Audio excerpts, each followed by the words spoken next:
17. listopad před 18 lety je i vzpomínkou na Chartu 77. Ta dlouhá léta usilovala o ochranu lidských práv a o demokracii. Charta 77 byla ale také spojena s mírovým hnutím. Léta spolupracovala s evropskými a americkými sdruženími, evropským jaderným odzbrojením a kampaní za jaderné odzbrojení. Československá státní bezpečnost persekovala chartisty a členy nezávislého mírového sdružení NMS. Se západními mírovými aktivisty se známe z honiček, která nás pořádala státní bezpečnost. Žádná raketa není mírová. Znělo tehdy z Prahy, Lublaně, Krakova, ale i z Londýna, Paříže a New Yorku. Žádné rakety nejsou mírové. Čtu tady na tomto plakátě. Dnes je jiná doba. Mírové aktivisty v České republice nezavírají. Jen se je snaží umlčet. Podstata je ale stále táž. Vláda je součástí jedné strany spíše fiktivního konfliktu bez ohledu na fakta i na občany. Stejně jako sovětské rakety v minulosti prosazuje i dnešní vláda radar a rakety, aby posílila vazbu naší země na mocného spojence či spíše protektora. Studenou válku však musíme odmítnout. O otázkách mezinárodního terorismu, světové bezpečnosti, ale i o odstraňování bídy ve světě musíme jednat. Protiraketová obrana v České republice a v Polsku je primárně určena k obraně území Spojených států. Je konstruována ke zničení mezikontinentálních balistických raket ve fázi letu mimo atmosféru. Nedokáže zasáhnout rakety středního doletu, které by mohly být vypouštěny z dnes uváděného Iránu nebo ze Sýrie či dalších států, které Bílý dům v budoucnu za darebácké označí. Radar a rakety nemají sloužit k obraně České republiky a Evropy. Česká vláda tedy získává občany pro myšlenku radaru poukazem na bezpečnost této země podvodem. A podvádějící vládu musíme odmítnout.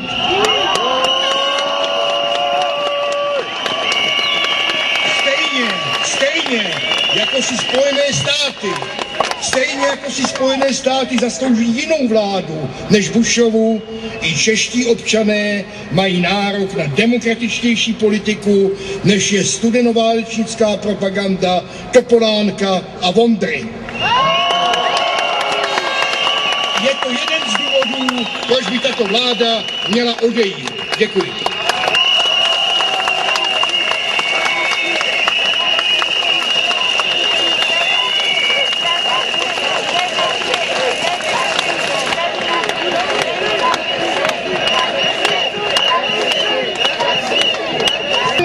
Skutečnou demokracii.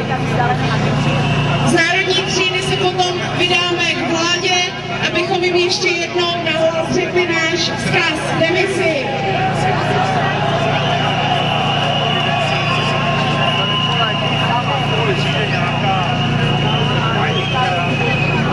Takže ještě jednou díky všem, co vylezli na Václavské náměstí. Všichni se k nám přidejte v tomto průvodu a pro nás všechny je dneska, za to, že jsme sem přišli, připraven dárek v podobě koncertu, festivalu v klubu Mlejn. Dostanete se tam tak, že od úřadu vlády pojedeme metrem všichni na zastávku na stanici Studů.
základnám, nejen základnám.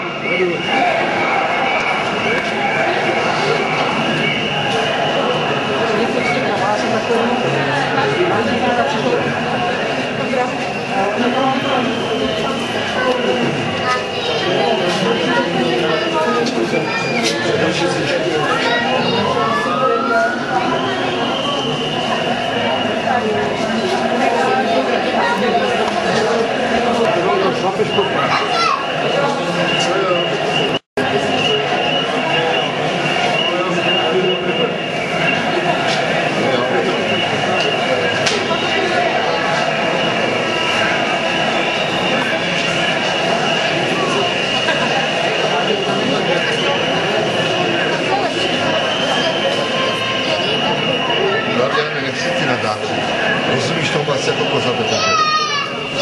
Co? Já na něj nemám. Ale já tomu rozumím.